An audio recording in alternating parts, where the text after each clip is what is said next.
on. Hi, everybody. As Kathleen said, we're just thrilled to see so many faces and the new faces coming today to unfortunately, our last Downsizers Club meeting. But as we mentioned before, all of our sessions have been video recorded, and I think you'll find some really good information and resources on our YouTube channel. So again, that information is in the chat. While I have you, captive audience, as it were, I want to tell you about some of the programs coming up in February that are part of our retirement boot camp. Real quick, we play bingo every Tuesday online on Zoom at 4 p.m. and it's free, and we play for prizes like gift certificates around town, free books. So please join us. You must register for all of these activities at our website, which is lplks.org/retirement, in order to get the Zoom links to participate. So for bingo, you just have to register once, just so I've got your email address to send you the links. On Wednesday, February 10th, we have our dessert and a movie night, and this is an ongoing monthly program where we all get together and share a little dessert optionally, and we'll share recipes afterwards and discuss a movie that we've all watched prior to the session. So the movies are on Canopy, which is a free streaming service for film that you can get with your library card.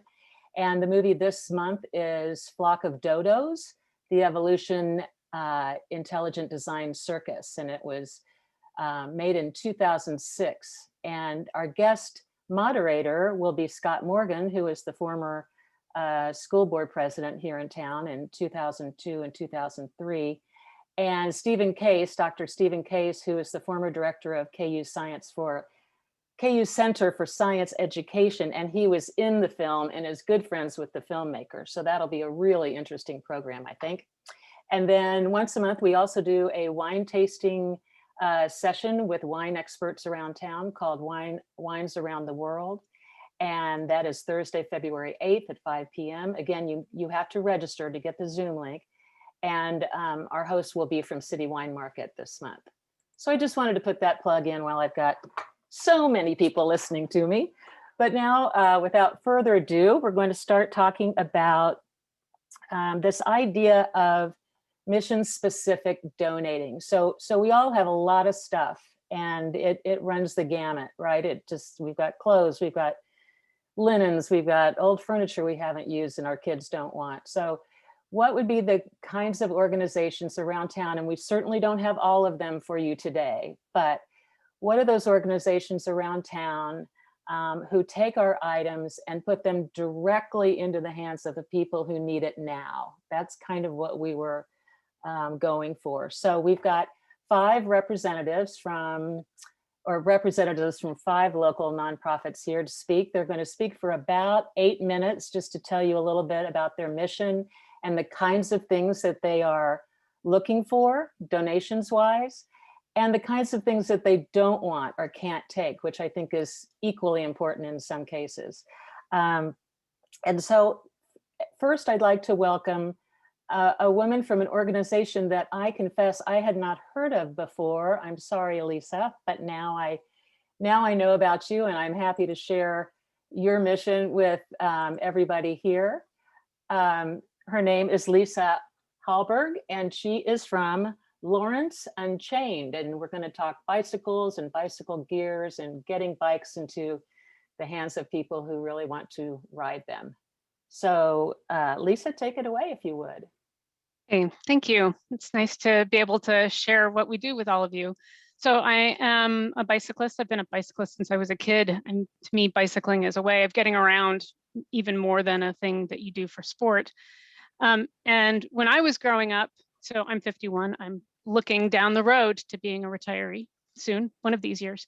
When I was a kid in the 80s and 90s, I rode everywhere. I lived in Iowa and in another college town, and it was the way to get to school all through almost all year long. And people my age growing up, Gen Xers and some and folks of that age, we we grew up riding bikes, and we had kids and we moved into bigger cities, and bikes became a thing that you thought was going to be a great thing to do for your kids to do. But cars have gotten bigger and speed limits have gone up, and people have really gotten away from biking to a great extent. And there are a lot of people who bought bikes thinking that they were going to relive their childhood, but then ended up never using them, thinking that bicycling wasn't as accessible as it was. And for quite a while there in the early aughts, it really wasn't. It's getting better. But anyway, so that's where we are. We are taking advantage of the tendency of people to buy bikes, but then not use them as much as they thought they were. Also, the fact that bikes are a really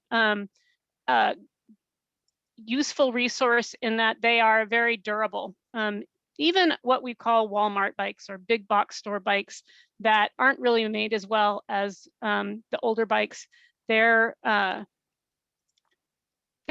really very, very, I am so sorry, my computer is just going off and I need to turn this thing off and make it be quiet. But anyway, I'm gonna, if I can share some images so that you're not just listening to me talk. This is our logo. We're located in Art Emergency, which is in East Lawrence in the Warehouse Arts District, where we have a part of the space there where we have a studio, where we have our tools and our bikes, and we accept art donations. We pretty much accept anything bike related. We don't really have a do not accept list. What we do is we provide an opportunity for you to get your bikes to us, even if they're in bad condition, because we can recycle parts off of them. And the other thing that we do, and this is a big part of what we do, is train people how to fix bikes. So when we're open for volunteer hours for people to come into the shop, people work on these bikes and fix them up. We don't expect you to give us working bikes. We expect bikes to need some tender loving care, some new tires. This is one of our volunteers working on putting a new tire on a wheel. We have stands, and part of our mission is not just to get people, get these bikes recycled, but also to get people to learn how to fix bikes. Bikes are very, very fixable. Part of their durability is that they can be repaired relatively easily with just a little bit of training. Although we haven't been able to do that with COVID so much because it requires pretty close contact. This is a main core of mission of what we do. So our process is about teaching people how to fix bikes. In addition to that, the bikes that we get that so people who volunteer can volunteer to earn a bike. If they don't want, we sell bikes that we fix up to help pay for rent. We do have rent, and we also, of course, have to pay for parts to repair bikes. And our volunteers have the opportunity, if they work for 10 hours, to volunteer to take up one of the bikes in our shop as a bike that they earned for their 10 hours of work. The idea is that not only do they get a bike for basically just their labor, but also they will have learned how to maintain that bike, and it will be an even more useful resource for them. But some people can't afford to spend 10 hours with us.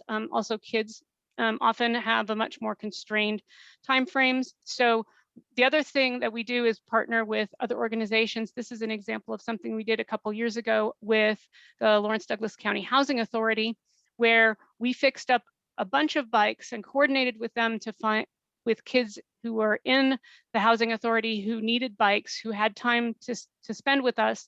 We picked up enough bikes to bring over there, fixed up, ready to go, and then had them find bikes that fit them. And then we went through a training program with them where we taught them the basic rules of the road. We made sure that they had helmets that fit, locks for those bikes so that they don't get stolen, lights if they want to use them at night. And we just really had a fantastic day. So that's basically who we are and what we do. And I would love to answer any questions you might have. Okay, thank you. And I wanted just to reiterate, if you have questions for our speakers, just go ahead and put them in the chat. Lisa does have to leave at 4:30, so if you have questions for her, get them in now. But Lisa, I just want to follow up a little. You said there's nothing you don't really want, but you're really focused on bikes bike equipment, gear, locks, helmets, and then there's an art piece too, right? Oh, Art Emergency is just the space. We are not, Okay. no, you know, it's easier to say we'll take everything than it is to try and sort of like, to be perfectly honest, we generally don't, if you give us a helmet, we'll probably throw it away. It's very rare that a used helmet is safe to provide to someone else. They become brittle, they could be broken, they may actually not be safe. But if you come and give me a helmet, I will take it from you. So that is really our philosophy. We do regularly take stuff. So specifically as far as bikes are concerned, for example, once we strip a bike that is damaged, say it's the frame is bent, we take that bike actually to scrap recycling and make a small amount of money off of it. We'll separate out steel bikes from aluminum bikes. We get more money for aluminum bikes. So we're here not just to get these bikes and fix them up and get them to people, but also to very effectively and actively recycle so that they're not going just straight into the landfill. We're getting that material to be reused to the best that we're able. Okay, and we have two questions already. One is about contact information and one is about your location. So I think what we'll do is follow up with everyone who attends today.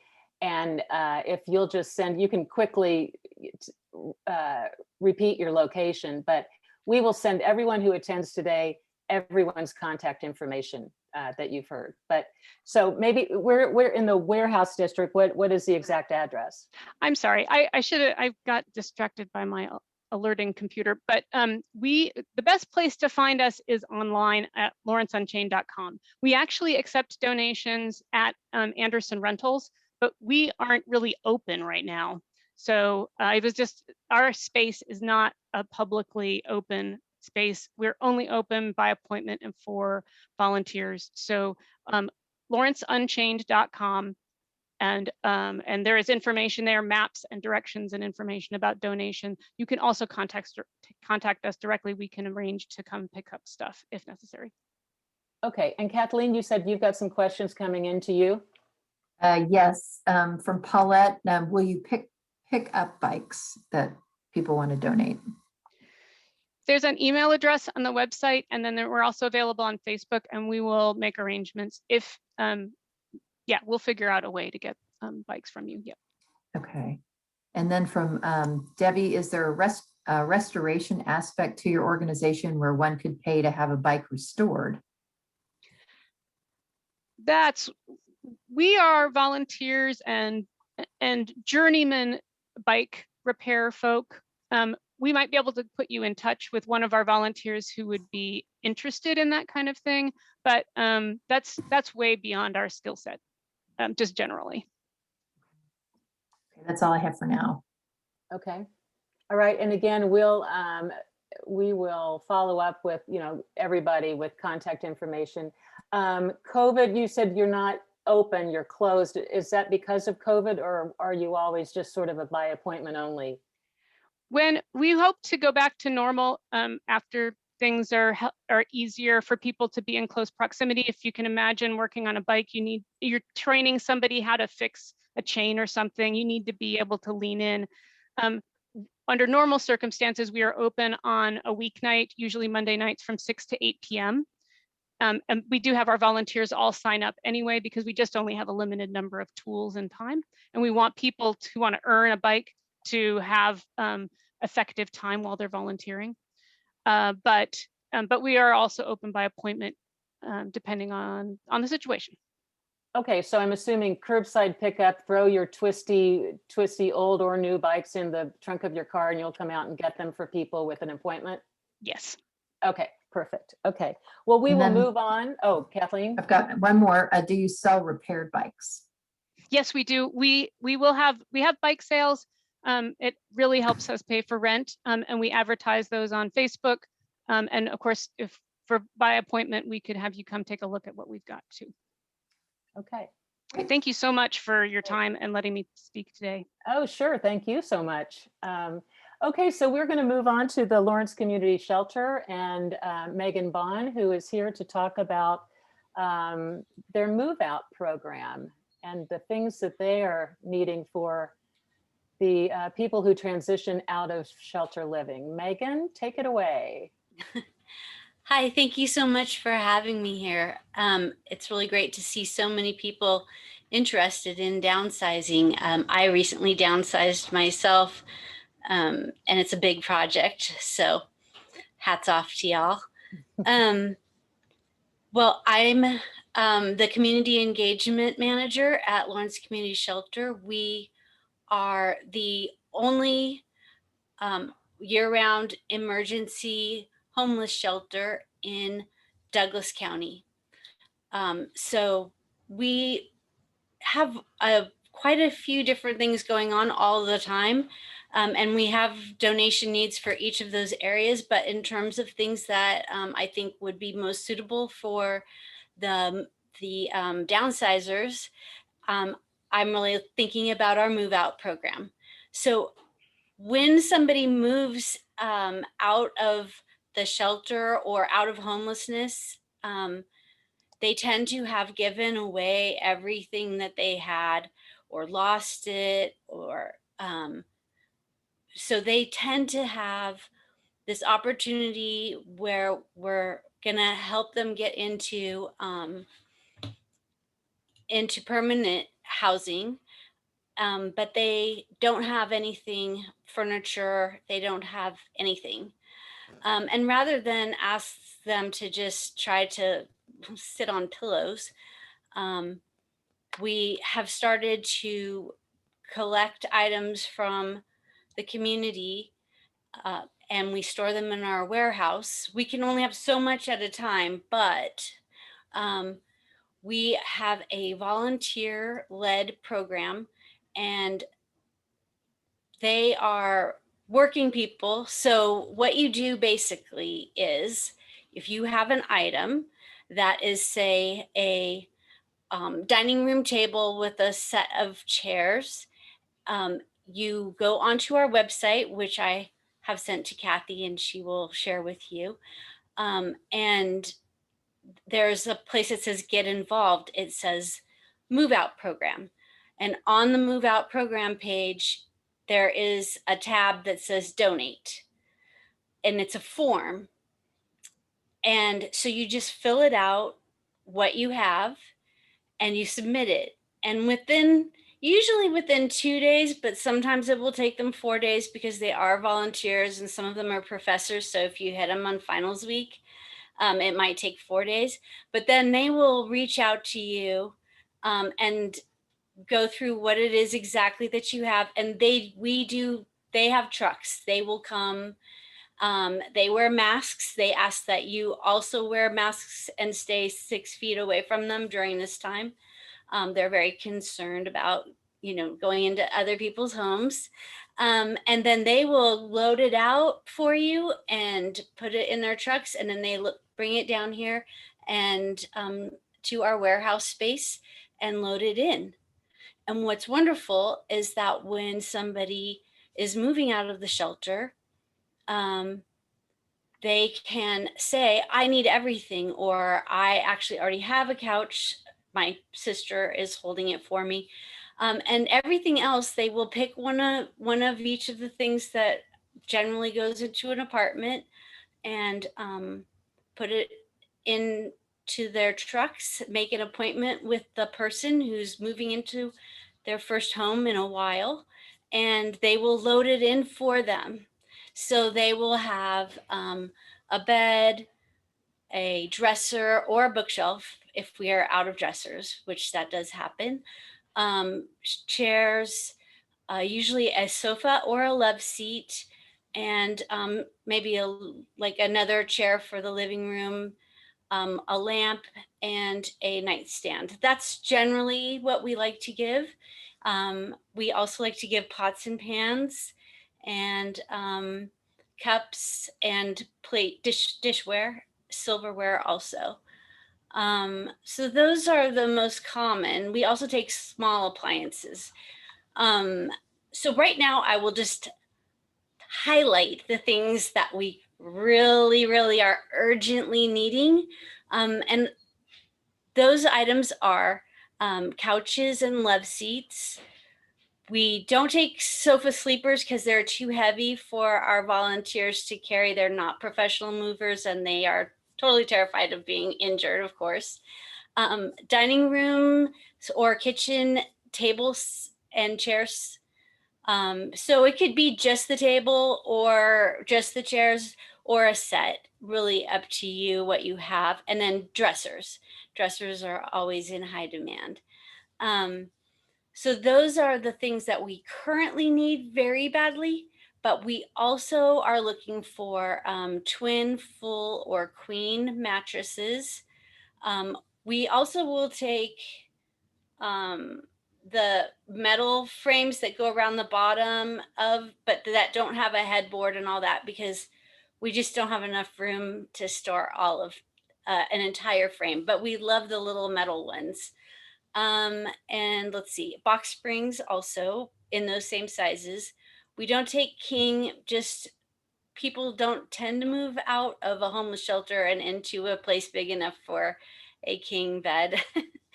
And then also coffee tables and end tables, bedside tables, cookware, pots and pans, like I said, vacuum cleaners. Vacuum cleaners are wonderful for our guests because they don't have a lot of cleaning supplies. Countertop microwaves, coffee makers, and TVs, but they must be digital ready, not the giant ones. They don't work for most people anymore, and also they're just so huge. So those are the main things that we're seeking. I would like to share just a little bit about our success for that program, which is that last year, our move out team supplied and moved 70 people from homelessness, 70 different households from homelessness into permanent housing. So that was pretty phenomenal. But we are currently already at 10 in January. So if this keeps going, we are on pace to get up maybe 100 or more people into homes this year. So that's pretty amazing, especially considering these are just volunteers. I don't know what we would do without them. So that being said, please be patient with them. They are a godsend to us, and we could never replace what they do for us. I mean, and they're recruiting if you know anybody with a truck. That's great. So they will come pick up then. Absolutely. Because that's what we hear more often than anything from this group of downsizers is, will they come and get my stuff? And you will. So that's great. I'm going to move on in the interest of time, but you did answer one question about mattresses, so that's good. Kathleen, do you have any on your end? Okay, and again, we will send you, everybody, we will send you these lists of needs in one follow-up with their contact information, so you don't have to take a bunch of notes. So Megan, if you can hang out to take questions at the end, that would be great. Thank you so much. We're going to move on to just food. And Andrea, see, I've lost you. I'm going to go back into gallery view so I can see you. Now, you hear me? Yes, I can. Now, earlier she was having some technical, or no, you weren't. It was Julia. Go ahead. No, it was me. Oh, you're having, okay. Well, we'll deal with that if it comes up. Anyway, okay. So this is a little duplication of the needs at the shelter, but very food specific, right? Yeah. So like Kathleen said, or Kathy said, my name is Andrea Schaefer, and I am the program director at Just Food. We have a bunch of different programs. A lot of them are on hold, like our cooking classes. Obviously, we aren't hosting those in person. But one of the programs that I do run is called Pots and Pantry. And Pots and Pantry is our program that we developed to ensure that individuals who are either moving into a new place or have lost their items or maybe can't afford to buy items, are able to cook. So we take gently used or new items, anything that basically is used in the kitchen. And then we take those donations in person at Just Food. And then we also take donations on the back, or sorry, those orders on the back end. So we have clients or we have community partners like the Willow, as well as reintegration services, where clients, either case managers or the individual people, can submit those orders for what they need. And then we fill them to the best of our abilities. So a lot of the time it's things like pots and pans or blenders, measuring cups, measuring spoons. Hot plates are another big one right now, as well as some of the more like propane cookers for individuals who maybe are not living inside of a home currently, but are living out of a tent or and things like that. So really, we do accept all kinds of donations, food as well. But today I'm just kind of focusing on our pots and pantry model. Okay, so I'm immediately taken by the tent scenario and the propane needs. Would that also include like old camping equipment we might have? It could, yeah. You know, cast iron pots and just those little camping stoves and things like that? Yeah, so we actually have worked with Bert Nash and their homeless outreach team. This year, I think we've done about 10 of those camping stoves already. So any like camping cooking gear is definitely usable too, because we just kind of are the space to garner all of that stuff and then re-push it out into the community. So camping stuff is definitely an option and a good thing for us to have too. Okay. And then what about really, this question came up, I think in one of our coffee groups we had was someone had taken a box of things out there, but felt a little weird about just those real specialty items that you buy sort of on an impulse and then you never use, like those mandolin slicers or, you know, just those real one purpose things. Do you want those or? Yeah. You do, like spiralizers or, okay. Yep. So a lot of the times, like the things like the mandolin or the specialty things, we also work with like C-Tran and other independent housing programs. And those are really helpful for individuals like who are disabled or maybe have hand or motion issues and are able to actually cut using those, whereas they wouldn't be able to grip a knife like they need to. So those things are also really great for us to have. We actually usually go through those pretty quickly as well. And then hot pads, tea towels, just, you know, that package of new sponges you bought and, you know, you want to get rid of, things like that. Okay. Yep, everything like that. The like things we don't take is just if there's a pot or pan that you have that the bottom's already like the surface is rubbed off, we can't really use that because we don't want to re-give that to a family or an individual and then they can't get their food stuck off of it and then they've lost out on their food. So that's the one thing, like we end up having to dispose of that or recycle that just because we don't want to push those out to families and then have them not be able to have the food that they cook with it. That makes sense. It does, yeah. Kathleen, do you have a question that's come to you? Yeah, a comment and a couple of questions from Deb. And this is in reference to the community shelter. They had a very good experience with a community shelter volunteer who picked up a TV and a cabinet from us. And we were very happy it did not go to a landfill, which is a great point. And then Paulette asks, do you provide receipts for items that are donated to individuals? Yes. Yeah. So how we do that is we do everything by weight. So when items come in, we'll put its kitchen utensils, but we weigh everything out. You can also kind of itemize that and make your own itemization or price point for what you have. That's usually how the taxes do it, but we do have receipts available with our logo and everything on it that is for taxes. Great. And then I think I'm getting this right. Billy's asking about flatware sets from the 1940s to present. Do you take flatware as well? Yep, we do. And what about towels and bath washcloths? Yep. And I think the Humane Society may take some of those too, which we'll hear about a little bit later. Great, that's it. Okay, so I want to know real quick, on the small appliances, how big will you go? Like, will you go up to like a medium-sized microwave, countertop microwave? Or is that too- Yeah, no, that's not too big.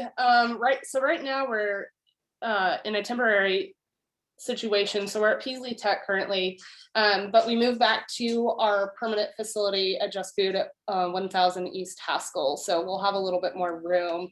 Right now we haven't really been promoting the program just because we're in a temporary spot, but we can definitely take microwaves and things like that as well. Okay, all right. Well, again, if anyone has a question for Just Food, just go ahead and send it in the chat. But for now, thank you, Andrea. We'll go on to Julia Price from the Ballard Center's Suitable for Work Closet. And Julia, we will hope that you have a solid internet connection, but if you don't, we'll try our nifty little trick to fix it. So please go ahead.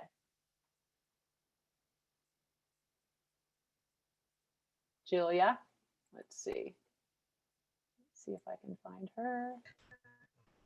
Hello, my name is Julie with the Ballard Center. I'll excuse our internet issues because I'm sure it'll happen. The Ballard Center is in North Lawrence. Okay, over I'm the going to stop bridge. you. We are a Julia? child care center as well as a food and clothing pantry. And what we Julia, Julia, can you hear me? Okay, this for everyone who's having the same issue. So is everyone having the same issue I am? Yes. Okay. Yes.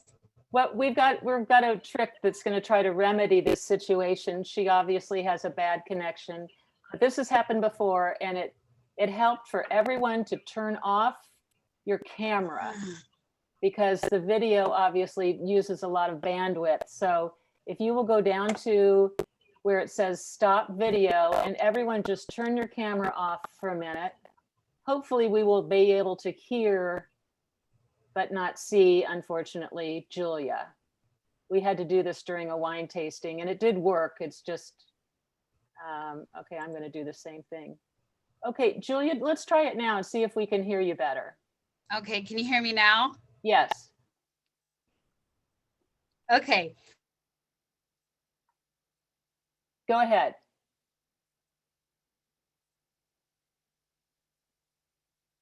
Hello? Oh dear. Can't hear her. I know. Julia, we Was could it hear. No. Okay. Try it now. We used to have a sister location called Penthouse, and we had to close that location about 2 years ago, and it's moved underneath the Ballard Center Child Care Facility.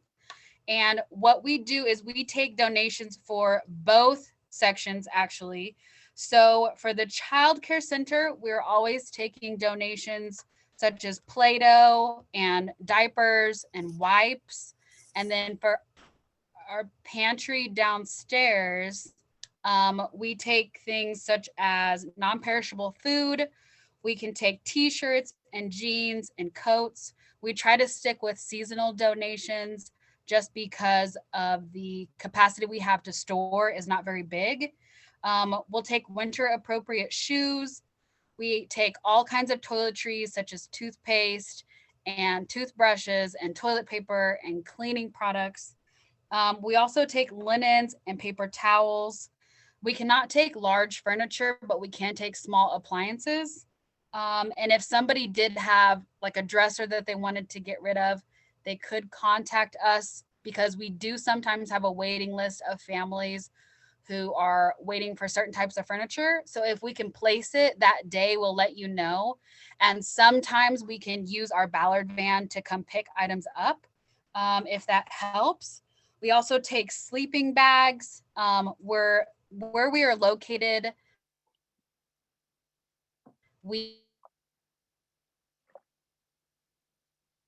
Oh boy.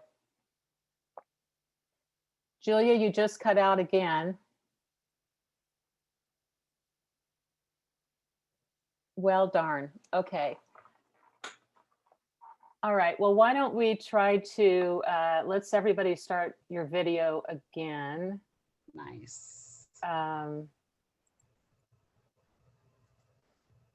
If she can get back with us, that's great. But what she didn't get to talk about was the Suitable for Work Closet, which is a program through which people donate their old professional clothes.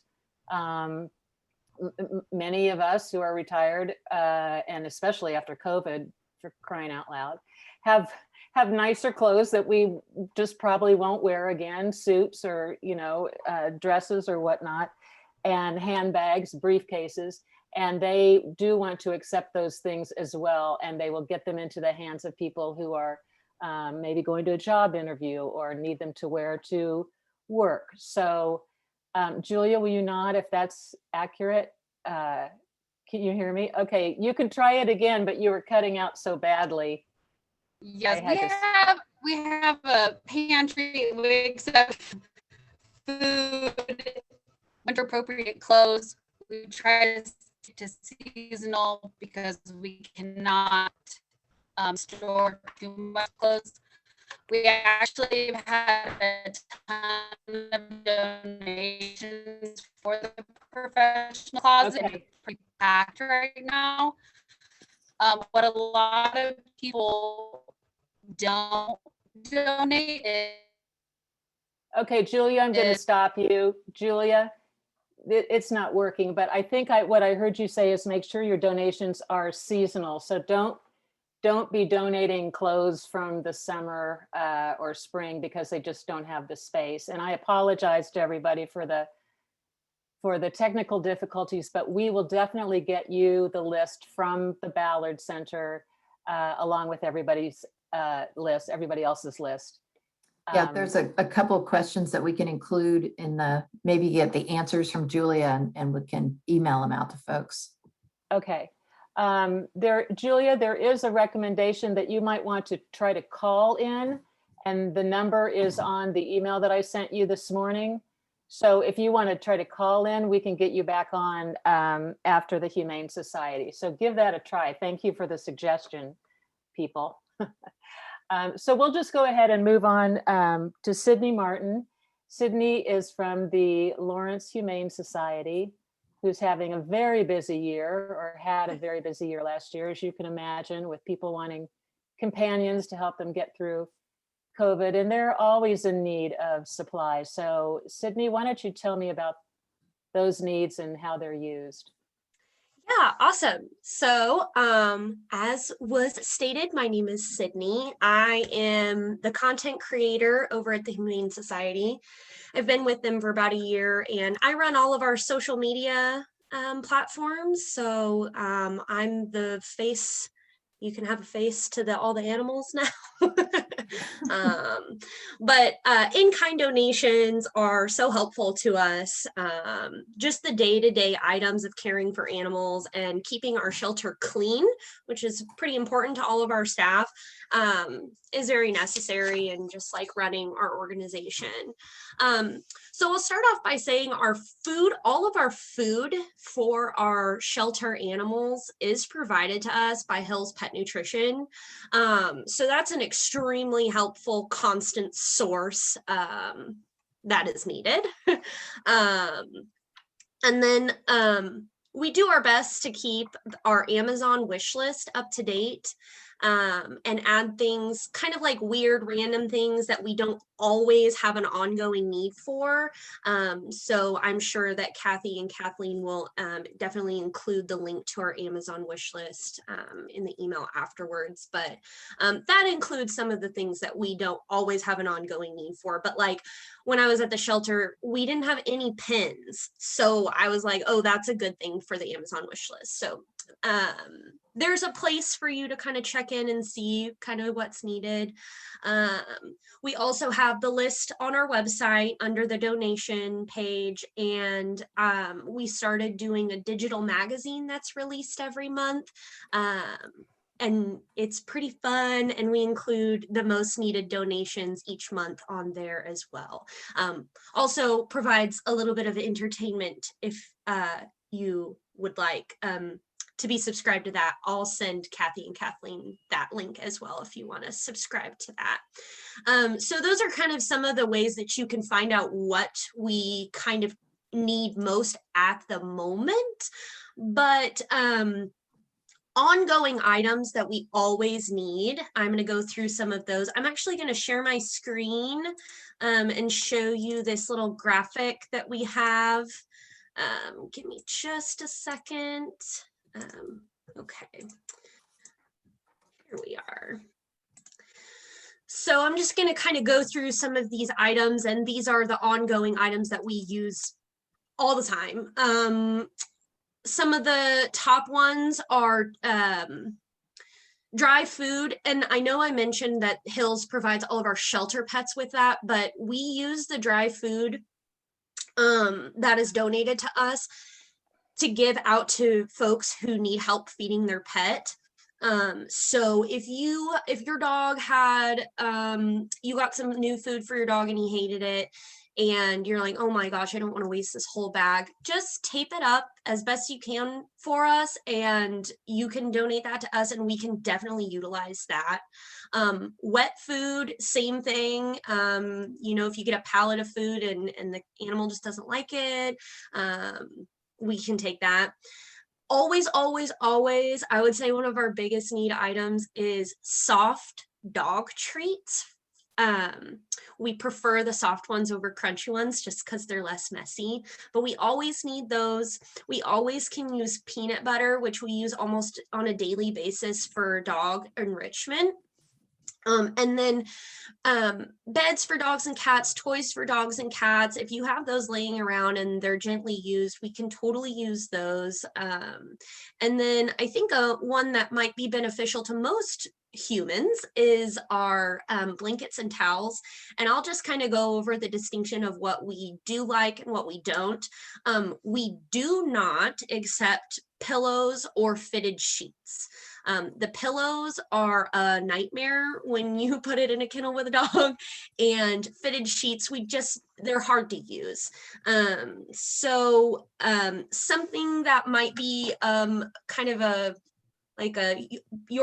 use your best judgment are like quilts. We can use an old quilt as like bedding in a kennel, but a down comforter would not be something that would be a great donation for us because it would be messy once the animal could figure out how to open it up. Other things that I thought might be helpful, we recently received a big donation of bath mats, and we use those in our cat kennels and just kind of create a comfy little space for the cats to curl up on. So, you know, we don't want ratty old bath mats, but if you have one that maybe you just like didn't really like how it looked in your bathroom or something like that, that would be a good donation for us. Other things that we always need are hot dogs, block style cheddar cheese, and like scratchers or towers in good shape. To go back on the hot dogs and cheddar cheese, we actually, that's like a favorite treat of all the animals. So we have those. And then dog collars, harnesses, leashes of all sizes, used, gently used, brand new if it didn't fit. Our favorite type of collars are called martingales, and they cinch at the back, which allows the dog not to be able to wiggle out. Those are our favorite, but we take any and all harnesses and collars. Wire crates or kennels, if you have those lying around, we always can use those. We send those out to our foster families. And then I hit on the open bags of food. And then I said, you know, our Amazon and Chewy wish lists, we update those as regularly as we can with kind of those weird items. I'll quickly go over some of the things that we don't like. Pillows, like I said, and the fitted sheets. we've been getting a lot of human clothing lately and adult diapers, and we don't need those. So we don't know what to do with them when we get them. Another thing that we get a lot of donations and we do not use is newspapers. So old newspapers, we cannot use those. They just go right into the recycling bin. So, and then expired food and treats, we cannot take those. And then prescribed medication for animals that maybe you didn't finish, we cannot use those either. This is one that we sometimes use, but really it just creates a lot of clutter in our space, is old Halloween costumes. So I would maybe ask that you don't donate those, because it just can kind of get overwhelming to sort through those and deal with those. So those are kind of the lists of things that we do and don't accept. And the way that you can donate, items that you already have or want to purchase locally in town for the Humane Society can be dropped off. We have tables outside each of our doors and at our brand new building. And if you haven't driven by it, it's very beautiful. You can drop anything off outside our doors 9 a.m. to 6 p.m. And if you have any questions while you're dropping those off, or if you need a receipt, you can ring the doorbell and a staff member can help you with that. And then if you decide that you want to purchase something off of our wish list, that will be shipped directly to us. So yeah. Okay. Thank you. Well, I want to just put in a plug. Once a year, maybe once every couple of years, I do a massive linen closet clean and, all closet clean, and bring you guys a lot of, those towels that you just yeah. you've had forever, and they're not soft anymore, right. But hey, anyway, you know what? They clean up messes, and we appreciate that. So. Right. Okay. Well, Kathleen has a couple of questions, I hear. Okay. Yes, a couple in the chat actually for Ballard Center, and I got answers from Julia. Oh, good. Vicki had asked about, in addition to the professional clothes, whether they take casual clothes for and what ages. And Julia said that yes, absolutely. They take clothes ranging from preemie size to plus sizes. They still do ask that they be seasonal. So, since it's cold weather, don't bring the summer stuff in just yet due to their size and capacity. The hours for donating at the Ballard Center are 10 to 4 Monday through Friday. And they will give you a receipt, and there's an AmeriCorps volunteer who is there who can even unload your car. So they're very full service.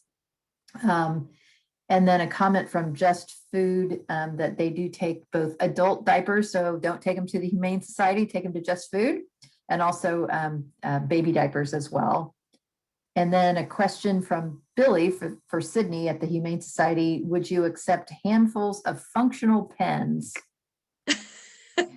Yeah, I think so. I wouldn't say all year round, but right now that's a specific weird thing that we're out of. So okay. Well, and then I had a question. Do you want did you mention doggy diapers? Because I have a bag of those that from a little incident with a former dog that. Yeah, I wouldn't say that's a high necessity that is needed. We don't have a ton of storage space either, so sometimes those items that we don't need all of the time are just Yeah. Okay. Okay, Kathleen, do you have another one? yeah, Megan from the community shelter said that they too will take adult diapers, fitted sheets, especially twin size, and pillowcases. And donation hours are 1 to 3 on Wednesdays and Thursdays from 10 to noon. Or if the move out team is picking up bigger items from your home, they can take those at that time. So another option. Okay, great. And again, everybody, we will coordinate all this information and distribute it to you in the next few days. We will get it to you. As soon as all our guests send us everything and links and phone numbers and hours, COVID protocols, what have you. Does anyone else, I'm in gallery view now, so I can see everyone. Does anyone else have a question or comment they want to make in person and not in the chat? Just, I can't see about half of you because you didn't turn your video back on, but if anybody has a comment or a question or a successful donation story to share or anything, just raise your hand.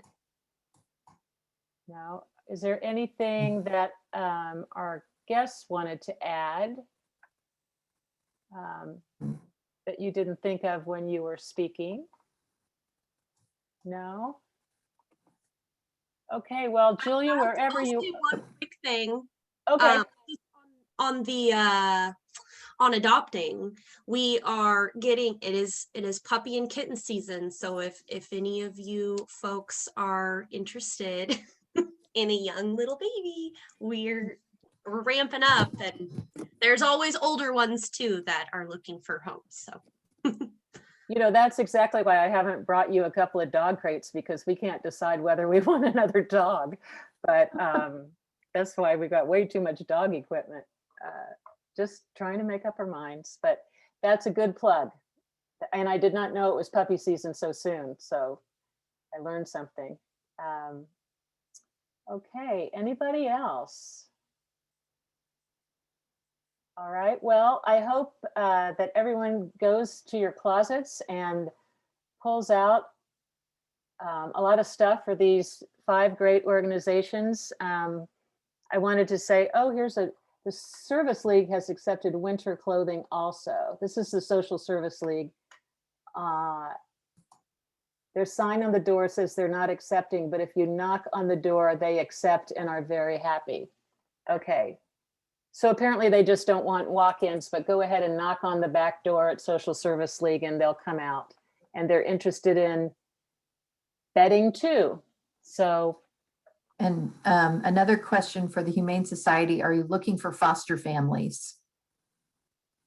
oh yes, we have been so overwhelmed and thankful for the increase of foster homes this year. It's really kind of moving our organization in a direction that we want to go, where, you know, at the end of the night when we all go home, you know, a lot of our animals are in a home on a couch with somebody else. So if you don't want to make a full-time lifetime commitment, but you know, want to kind of hang out and give somebody a couch to lay on and snuggle with, absolutely.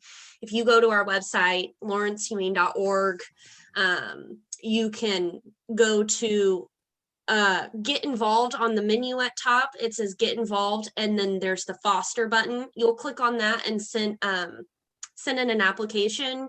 We go through those about once a week, and when you're approved, you can join our Facebook, our foster Facebook group. You have to apply to be a part of that, and just let us know kind of like, you know, if you have any other animals or what you're willing to take on, cat, dog, etc., and we'll find you a good match. So yes, absolutely.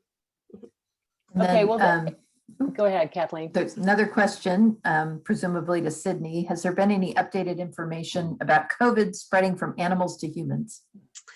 Yeah, so you know, at the beginning it was very like, absolutely not, that's not happening. And I feel like that's still the sentiment. For the most part, we don't get any articles or ding ding dings that it's spreading from animals. So I think, and you know, I'm no expert, I'm not a doctor, but from my little, you know, corner of the world in animal welfare, it seems to be fine. Oh, there you go.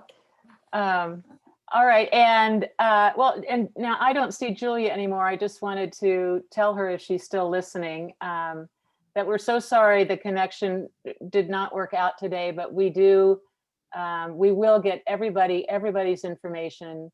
And Julia, if you are listening, I've got about 8 blazers to bring you that I will never wear again. So they're coming your way, girl. Okay, anybody else have a question? Oh, Deborah wants to know, it's Humane Society again. Would you recommend fostering a pet if you already have pets? Sydney? Yeah, absolutely. So I have a 5-year-old Australian Shepherd and a cat, and we foster.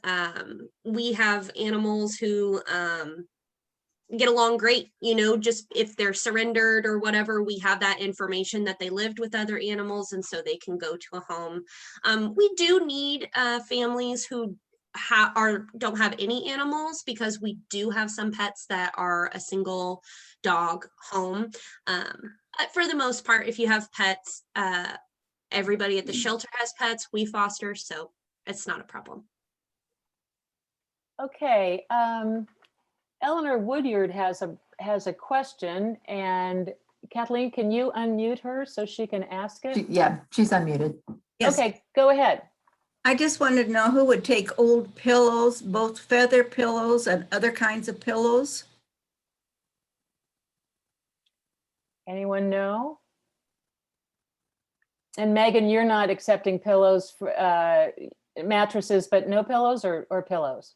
We do take pillows, usually gently used, or the reason that we can be that picky is because we have a couple of hotels that turn over their pillows pretty regularly, and they will bring them to us when they're no longer perfect.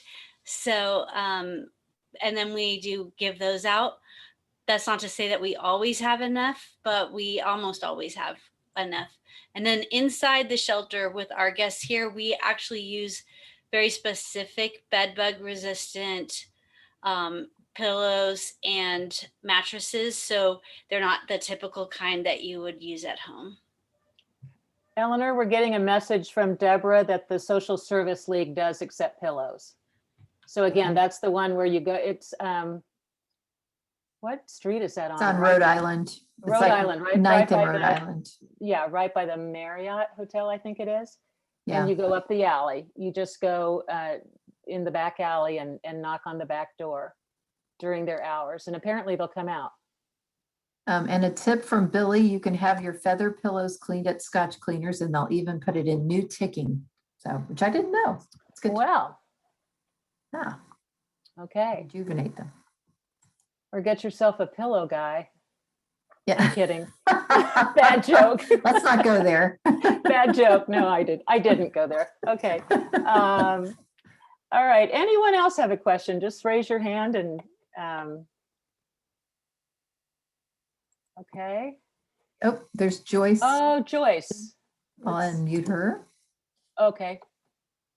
Or Joyce, can you, it should ask you to unmute. There. Yeah, all these different places that have been mentioned, will the information you send out, will that include the addresses? Because I'm not Yes. familiar with every place and the addresses. Yes, we'll give you both the physical address, the street address, and the website address. Great. And if it's okay with our presenters' email addresses, send them out there. Okay, Great. phone number, all the contact info, and the list of needs. This is wonderful. Thank you. You're welcome. Thank you. I'd like to see what the sign says behind Megan's head. Oh, Megan, move out of the way for us. It says it goes over your nose. Over. I like it. Over, not under. Amen. Okay. Yeah. All right. Well, if that's it from everyone, and I guess it is from the looks of everybody, thank you so much for joining us. Again, all of our Downsizer programs have been recorded and are on, thank you, and are on our YouTube page. Just go to youtube.com and then put in Lawrence Public Library, and then you can search for Downsizers Club. And a link in the chat has been posted to our playlist, Kathleen calls it. Yep. Yes, all the return, they're all kind of consolidated on one list. So Yeah. it should be And I think I've chat. got I think I've got the information from most of our presenters, so I will just, sort of collate that tomorrow and get everybody's contact info and send it out ASAP to everybody. So start cleaning out those closets. Yeah. And you'll feel better for it, I tell you. You will feel better for it. And it's a really great feeling to get rid of the stuff in a meaningful way. So thank you, everybody. Thanks for Thank you coming. Thank you so much for having us. coming. You bet. Yeah, take care. Have a good evening. Thank you. Thank you. Oh.